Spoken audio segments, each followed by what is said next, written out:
In this short tutorial, I will show you how to use Uniblocks prefabs. Let's get started. It's simple. Navigate to the Content, Uniblocks, Maps folder, and here we are.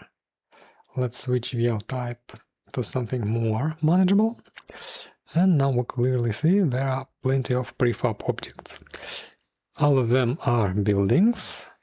Li prefix is for level instance, the only way I found to group together many individual objects into one entity.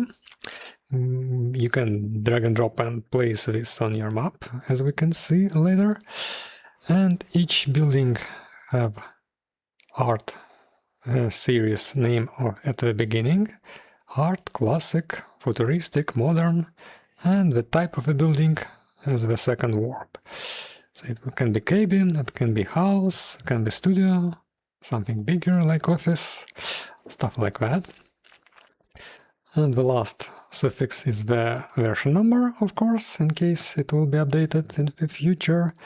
And as you can see, each building comes in two versions, with v1 prefix, suffix, and v1d. D is for developer.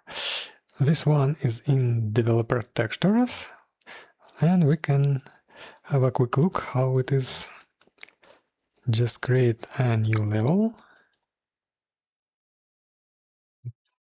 Use this site as a content browser. Maps.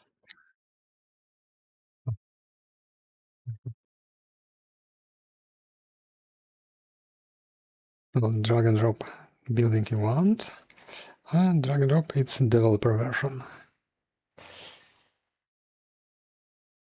As you can see, this one without D comes with textures. This building is ready to go. Everything is aligned, attached. And developer version is in developer textures. So no materials, only developer textures.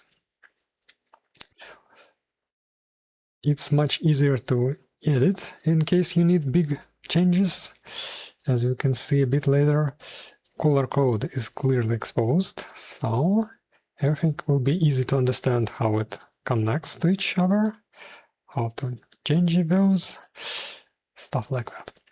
Okay, you placed building on your map, and in case you just need this as a background objects and you don't want to change anything, it can be like that.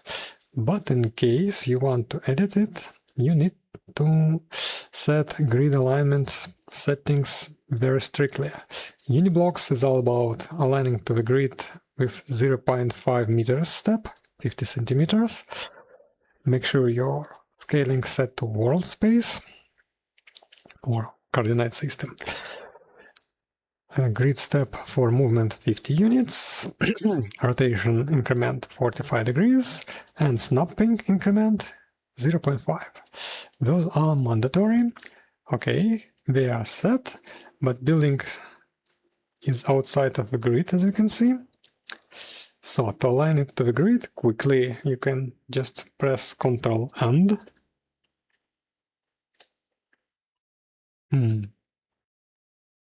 Oh, it's already aligned.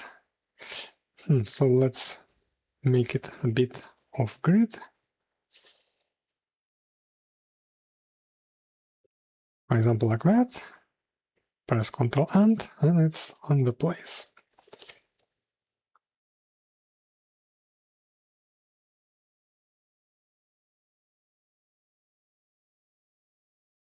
Just like that.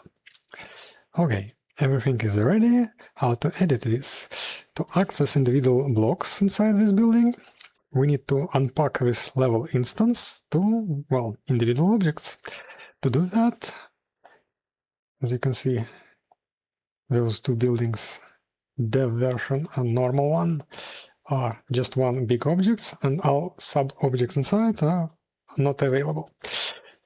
To access them, hit right-click, level, break, keep folders should be on, and confirm. Break level instances. Yes, yes. And now we should get one folder fill it with all those objects. Yes, this is done. And now, if we want to select, we can do that. So, if grid alignment set correctly, you can move objects and they will stack together seamlessly on 0.5 meters grid. This is the whole point of Uniblocks. Everything is aligned to this grid. Well, almost everything. 99%. Some objects can be edited only via their parameters, BP for blueprints.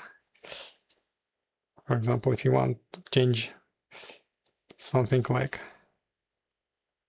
this, you can change inside blueprint parameters. Same for this one. Well, some blocks can be edited as static meshes. You can scale them, rotate them, move them. This is covered in other Uniblocks tutorials.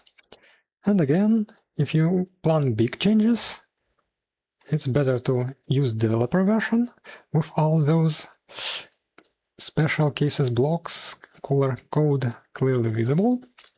And again, if you want to access those blocks, you need to unpack break level instance.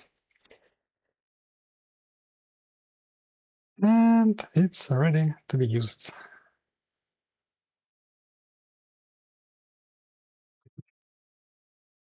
The last thing to mention is that lights inside buildings are always on, so it will hit the performance quite a lot. To disable them, select at least one of them, and inside outliner you can see light selling and name of the light. You can select them all at once and turn them off. So this will save the performance in case it's not needed. Same as for this one. Select at least one light, navigate to where they are located, and go to details panel and disable them all at once. Okay, and the last thing to mention is that be careful when using level instances. They are tricky. So after you placed them inside your level, it's always better to unpack it and use it as just a bunch of static meshes and blueprints on your map. Because in case you want to duplicate this, for example, hit Ctrl D, the changes you may made to this house version 2 will be, well, save it, okay, but in case you change something here, it will be propagated to this version 2 anyway. In case you delete this one becomes empty. So level instances are very tricky to use. In case you merge projects where this, for example, house was modified, it will merge with the same named level instance in the over project, and it not overwrite it, it merge. So it merge one version with another. Blocks you change in the one version will be merged with unchanged blocks in previous version. Stuff like that. It's tricky. Don't use those level instances if you don't know all those tricks. It's better just placing them on the level, unpack them, and keep it like that. Okay, this is it. Hope it makes your life easier.